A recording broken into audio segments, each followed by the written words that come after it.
Hi, ഞാൻ നിങ്ങളുടെ ഇനാംബായ്. എല്ലാ വർഷവും ഈ സമയമാകുമ്പോൾ 10ാം ക്ലാസ്സിലെയും പ്ലസ് ടുവിലെയും കുട്ടികൾ അഭിമുഖീകരിക്കുന്ന ഒരു ചോദ്യമാണ് അടുത്തത് എന്ത്? എൻജിനീയറിങ്ങിന് പോകണോ, അതോ മെഡിക്കലിന് പോകണോ, അതോ ഒരു ജോലിക്ക് കയറണോ, അല്ലെങ്കിൽ പ്രവാസ ജീവിതത്തിലേക്ക് കാലെടുത്ത് വെക്കണോ എന്നുള്ള ചോദ്യം. നിങ്ങൾക്ക് ചുറ്റുമുള്ള സഹപാഠികൾ, മാതാപിതാക്കൾ, അയൽവാസികൾ ഇവർക്കെല്ലാം ഓരോ അഭിപ്രായങ്ങളുണ്ട്. 10-12 വർഷമായി ഈ മേഖലയിൽ പ്രവർത്തിക്കുന്ന ഒരു ട്രെയിനർ എന്ന നിലയിലും 8ഓളം ഭാഷകൾ സംസാരിക്കുന്ന ഇന്ത്യയിലെ ഏക പ്രസംഗ പരിശീലകൻ എന്ന നിലയിലും ഞാൻ ഏറ്റവും കൂടുതൽ അഭിമുഖീകരിക്കുന്ന ഒരു ചോദ്യം കൂടിയാണ് ഇത്.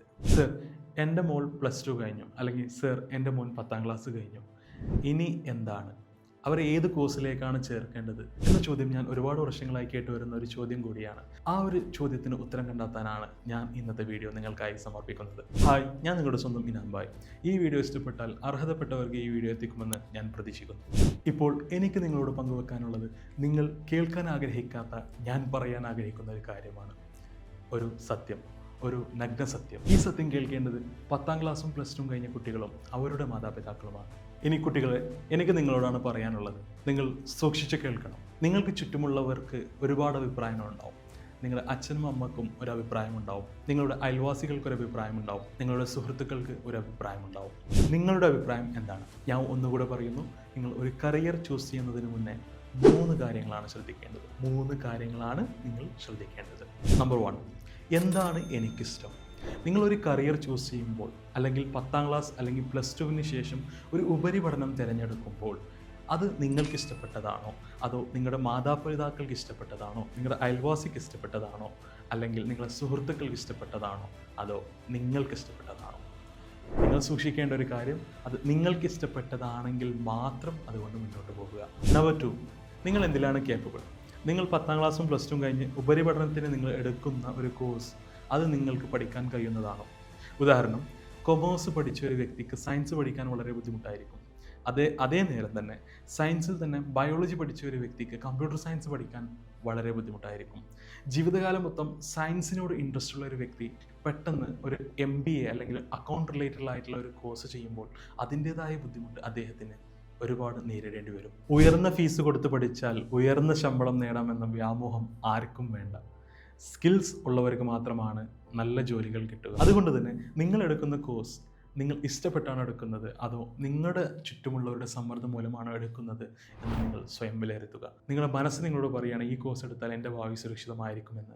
അങ്ങനെയാണെങ്കിൽ മാത്രം നിങ്ങൾ ആ കോഴ്സ് കൊണ്ട് മുന്നോട്ട് പോവുക. പോയിന്റ് നമ്പർ 3, ഞാൻ എടുക്കാൻ പോകുന്ന കോഴ്സിന് ഭാവിയുണ്ടോ?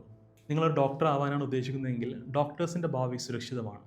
നമുക്കെന്നും ഡോക്ടേഴ്സിൻ്റെ ആവശ്യമുണ്ട്, എന്നും നഴ്സസിൻ്റെ ആവശ്യമുണ്ട്. അതുപോലെ തന്നെ എഞ്ചിനീയറിംഗ് ആണെങ്കിലും അതിനൊരു എവർഗ്രീൻ ഓപ്പർച്യൂണിറ്റി നമുക്ക് മുന്നിലുണ്ട്. അതുപോലെ തന്നെ ഈ വീഡിയോ കാണുന്ന ഒരു കുട്ടി ചെറുപ്പം മുതലേ ആഗ്രഹിച്ചത് ചിലപ്പോൾ ഒരു സോഫ്റ്റ്വെയർ ഡെവലപ്പർ അല്ലെങ്കിൽ ഒരു കോഡിംഗ് സോഫ്റ്റ്വെയർ ആപ്സിനൊക്കെ കോഡ് ചെയ്യുന്ന ഒരാളാവണം എന്നായിരിക്കും ചെറുപ്പം മുതലേ ആഗ്രഹിച്ചത്.